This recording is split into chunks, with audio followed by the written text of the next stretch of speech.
Good morning everyone. How are you? I think you all fine. Today I describe you about the continuous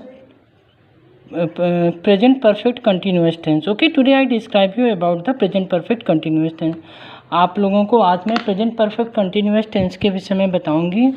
present perfect continuous tense को पहचानने का तरीका है, इस tense के last में जो सेंटेंस होता है उसके लास्ट में आपको रहा है, रही हैं, रहे हैं इत्यादि शब्द मिलते हैं।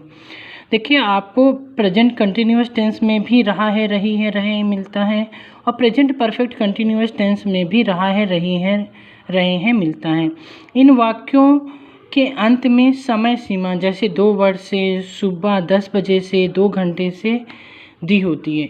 उन दोनों में डिफरेंट क्या है प्रेजेंट कंटिन्यूस में और प्रेजेंट परफेक्ट में, कि प्रेजेंट कंटिन्यूस में कार्य जारी तो रहता है लेकिन उसमें समय सीमा नहीं होती है, लेकिन प्रेजेंट परफेक्ट कंटिन्यूस में समय सीमा दी होती है कि जैसे मैं सोमवार से स्कूल जा रहा हूँ और मैं 2 वर्ष से स्कूल जा रहा हूँ, मैं सुबह 10 बजे से पढ़ रहा हूँ, तो मतलब इसमें टाइम दिया होता है। तो प्रेजेंट परफेक्ट कंटिन्यूस टेंस को करने का नियम क्या है, पास्टिव सेंटेंस में helping verb has been, have been का प्रयोग सब्जेक्ट के अनुसार करते हैं। यहाँ पे बता रहे हैं, यहाँ पर भी 2 हमारी हेल्पिंग वर्ब है, पहला है आपका हैज़ बीन और दूसरा आपका हैव बीन। तो प्रेजेंट परफेक्ट कंटिन्यूअस में हैज़ बीन का use he, she, it and with the singular noun करते हैं एंड हैव बीन का use I, you, we, they with the plural noun. Has been, we use has been helping verb in he, she, it and with the singular noun and we use have been I, you, we, they with the plural noun. वह main verb की first form, जो आपकी main verb होती है, जो उसकी first form होती है, उसमें हम आईएनजी लगा देते हैं। जैसे गो है, गो में आईएनजी लगा दिया, गोइंग हो गया। कम में आईएनजी लगा देंगे, कमिंग हो जाएगा। ओके, तो निगेटिव सेंटेंसेस में नॉट का प्रयोग has been, has, have been के बीच में करते हैं। जैसे हैज़ बीन, हैव बीन आपकी हेल्पिंग वर्ब है, अगर सेंटेंस आपका निगेटिव है तो आप ये जो नॉट लगाएंगे, जैसे यहाँ पे आपका हैज़ बीन दिया गया है तो हैज़ नॉट बीन, हैज़ और बीन के बीच में हैव नॉट बीन, इनके बीच में नॉट का यूज किया जाता है। ठीक है, तो इंट्रोगेटिव सेंटेंस में हेल्पिंग वर्ब हैज़, हैव का प्रयोग वाक्य के प्रारंभ में सब्जेक्ट से पहले करते हैं। जैसे कि सपोज दैट इंट्रोगेटिव सेंटेंस आपको बताया था, पहले भी बता चुके हैं कि 2 टाइप के होते हैं, एक एस नो टाइप के होते हैं, WH टाइप के होते हैं। अगर आपका सेंटेंस एस नो टाइप का है तो हेल्पिंग वर्ब आप स्टार्टिंग में लगा देंगे। ठीक है, जैसे कि यहाँ पे एक एग्जांपल है, क्या सीमा 2 घंटे से खेल रही होगी। यहाँ पे देखिए, यहाँ पे क्या, ये एस नो टाइप का आपका इंट्रोगेटिव सेंटेंस है। क्या सीमा 2 घंटे से खेल रही है, 2 घंटा देखो ये टाइम सीमा भी दी गई है और रहा है, रही है पहचानने का आपका तरीका है। तो यहाँ पे सीमा हमारा देखिए क्या है, सिंगुलर नाउन है, एक वचन का करता है, इसलिए हमने यहाँ पे हैज़ लगाया।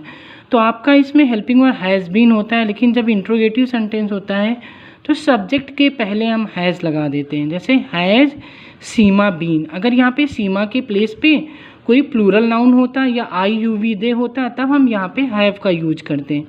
ठीक है, तो यहाँ पे क्या हो गया, has Seema been playing for 2 hours. अब यहाँ पे देखिए समय, समय भी आपका 2 टाइप का होता है, एक निश्चित समय, एक अनिश्चित समय। जो आपका निश्चित समय होता है, जैसे मैं 1 बजे से, मैं 2020 से, मैं 2019 से, और जैसे मैं सोमवार से, मैं मतलब डेज नेम हो गए, मंथ नेम हो गए, ईयर्स नेम हो गए, और मतलब बजे मतलब टाइम, जैसे 1 बजे, 2 बजे, 3 बजे, तो वो हमारा निश्चित समय होता है, उसके पहले हम सिंस का यूज करते हैं।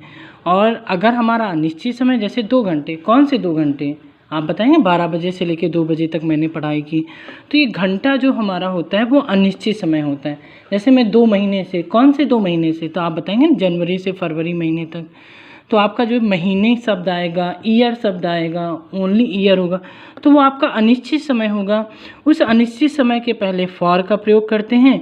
यदि निश्चित समय होता है तो उसके पहले देखिए यहाँ पे सिंस का प्रयोग किया गया। जैसे क्या वे वर्ष 2010 से इस मकान में रह रहे हैं, यहाँ पे देखिए वर्ष दिया है, साथ में समय सीमा निश्चित बताई गई है कि 2010 से। ठीक है, तो जब आपकी समय सीमा निश्चित हो तो उसके पहले हम सिंस का यूज करते हैं। तो आपका देखिए सेंटेंस आप लोगों को समझ में आ गया होगा कि प्रेजेंट परफेक्ट कंटिन्यूअस टेंस कैसे सॉल्व करते हैं। जैसे आप सीमा 2 घंटे से खेल रही है, यहाँ पे सीमा हमारा सब्जेक्ट है, 2 घंटा हमारा समय सीमा है और खेल रही है, खेलना हमारा वर्ब है। ठीक है, रहा है रही से हम पहचान लेंगे कि ये प्रेजेंट परफेक्ट कंटिन्यूअस टेंस है। तो देखिए सीमा, तो सीमा हमारा सब्जेक्ट है, तो सबसे पहले हम सीमा को लिख देंगे सीमा। तो सीमा हमारा सिंगुलर नाउन है, इसलिए हमने यहाँ पे सीमा के साथ हैज़ बीन हेल्पिंग वर्ब का यूज किया। सीमा हैज़ बीन प्लेइंग, अब ये 2 घंटे से अनिश्चित समय है, इसलिए इसके पहले फॉर का यूज किया, फॉर 2 आवर्स। उसके बाद यहाँ पे नेक्स्ट देखिए नेगेटिव सेंटेंस, जैसे सीमा 2 बजे से नहीं सो रही है। अब यहाँ पे नहीं लगा हुआ है, इसका मतलब ये नेगेटिव सेंटेंस है। तो सीमा हैज़ नॉट बीन, तो देखिए यहाँ पे नॉट का यूज हैज़ बीन के बीच में करते हैं। सीमा हैज़ नॉट बीन स्लीपिंग। अब यहाँ पे देखिए 2 बजे से, 2 बजे से हमारा क्या है, निश्चित समय है, तो इसलिए इसके पहले हम सिंस लगा देंगे, सिंस 2 o'clock। समझ में आ रहा है स्टूडेंट। उसके बाद देखिए इंट्रोगेटिव सेंटेंस आपको, जैसे क्या मैं पिछले 2 घंटे से पढ़ रही हूँ, ये एस्नो टाइप का आपका वर्ड है। तो हैव, अब ये मेरा यहाँ पे सब्जेक्ट आई है, तो आई के साथ हैव का यूज करते हैं। Have I been studying for last 2 hours. यहाँ पे देखिए ये अनिश्चित समय है, इसलिए इसके पहले हम फॉर का यूज कर देते हैं। तो ट्रांसलेशन करने के लिए सबसे पहले हमें ये चेक करना होता है कि सेंटेंस हमारा किस टाइप का है, पॉजिटिव है, निगेटिव है या इंट्रोगेटिव है।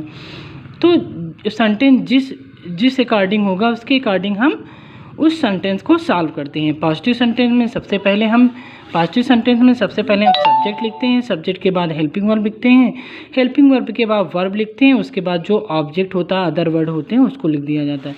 और निगेटिव सेंटेंस में सबसे पहले सब्जेक्ट लिखते हैं, फिर हेल्पिंग वर्ब, और हेल्पिंग वर्ब के बाद नॉट का यूज कर दिया जाता है। इंट्रोगेटिव सेंटेंस अगर आपका एस्नो टाइप का है तो हम हेल्पिंग वर्ब को सब्जेक्ट के पहले लगा देते हैं, फिर उसके बाद सब्जेक्ट लिख देते हैं।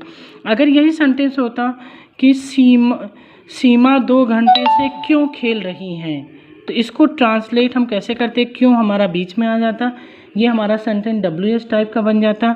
तो इसमें हो जाता वाई हैज़ के पहले वाई लग जाता, why has Seema been playing for 2 hours. Okay class, do you understand about the present perfect continuous tense?